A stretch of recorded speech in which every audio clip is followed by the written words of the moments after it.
నాకేం కావాలనుకున్నావు? పోలీస్. ఎందుకు పోలీస్ కావాలనుకున్నావు? భయపడతాను.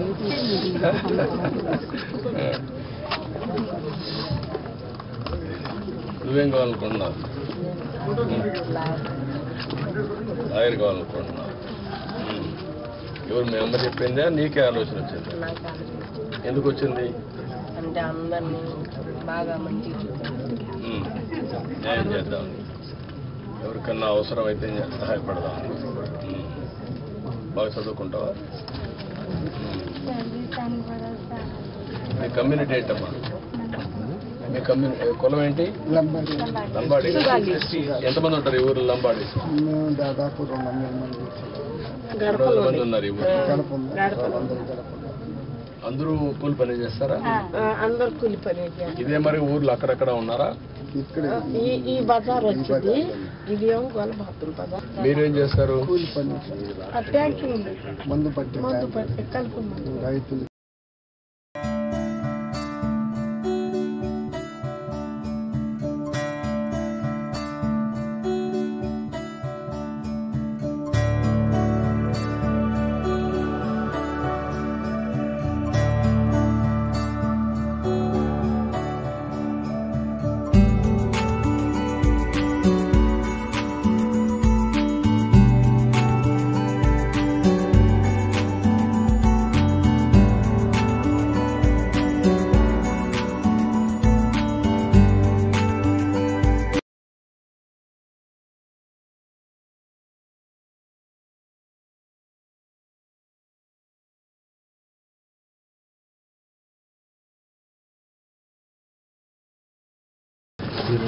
Housing sanction letters, housing sanction letters, PMAY programme.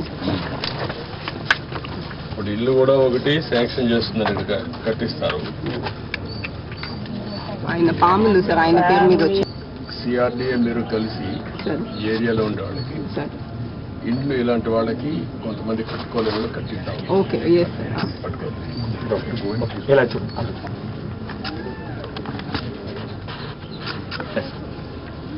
మనకి డీటెయిల్స్ ఏంటనేది sir, this is basically beneficiary led construction sir. But మీరు అన్నట్టు ఇంకా వాళ్ళు కట్టలేకపోతే మనం పాలసీ ద్వారా ఇంకెవరి ద్వారా అటాచ్ చేసి చేయాలి sir. What is the amount? 1.8 lakhs. నేను ఇల్లు కట్టేయమంటాను, చెప్తాను. కట్టి మీకు ఎట్లా చేయాలో చేస్తాను, మన వాళ్ళు చేపిస్తాం. దానికంటే ముఖ్యంగా ఇప్పుడు ముగ్గురికి బెనిఫిట్ వస్తుంది. ఇంట్లో నీకు రాబోయే రోజుల్లో 4,000 వస్తుంది, ఆవిడికి 5,000 వస్తుంది, మీకు ఒక 4,000 వస్తుంది. 4, 4, 8 + 5 13,000 వస్తుంది. 13,000 వచ్చినప్పుడు మీరు కొద్దిగా సంపాదించుకుంటున్నారు. వీళ్ళిద్దరిని చదివించుకొని వాళ్ళకి చదువుకు అవన్నీ ఏం చేయాలి అవన్నీ చేస్తూ ఉంటాం గవర్నమెంట్ కూడా.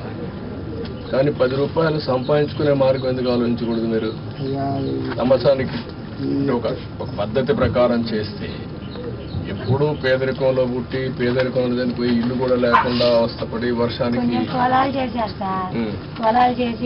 పెద్ద పెద్ద చదువుకున్న వాళ్ళు ఉన్నారు. పేదవాళ్ళు పేదరికంలోనే పుట్టి తరతరాలుగా మళ్ళా పేదరికం చనిపోవడం కంటే మీకు కూడా డబ్బులు సంపాదించే మార్గం ఎందుకు చూపించకూడదు? మీ ఇంటి పక్క ఒక ఆయన ఉండదు, పెద్ద ఇల్లు ఆలోచించి మిమ్మల్ని ఎట్లా ఆర్థికంగా పైకి తేవాలి. ఇప్పుడు గవర్నమెంట్ ఇచ్చే సహాయం ఇస్తూనే మీరు 10 రూపాయలు అదనంగా సంపాదించుకొని ఖర్చు తగ్గించుకొని భవిష్యత్తుకు కూడా ఒక భరోసా ఉండేట్టుగా మీ కుటుంబం ఉంటారు. ఆలోచించేద్దాం, సరేనా? ఇల్లు ఇమీడియట్గా ఇచ్చేస్తాను, నేను చెప్పాను కదా. అయిపోతుందండి. మీరు ఎమ్మెల్యే ఉన్నాడు, మీకు ఇక్కడ మంచి ఎమ్మెల్యే. లేండి మళ్ళీ దాపని చేయొద్దండి, ఆ పని చేయకూడదు. ఇట్లా మంది అందరూ రండి.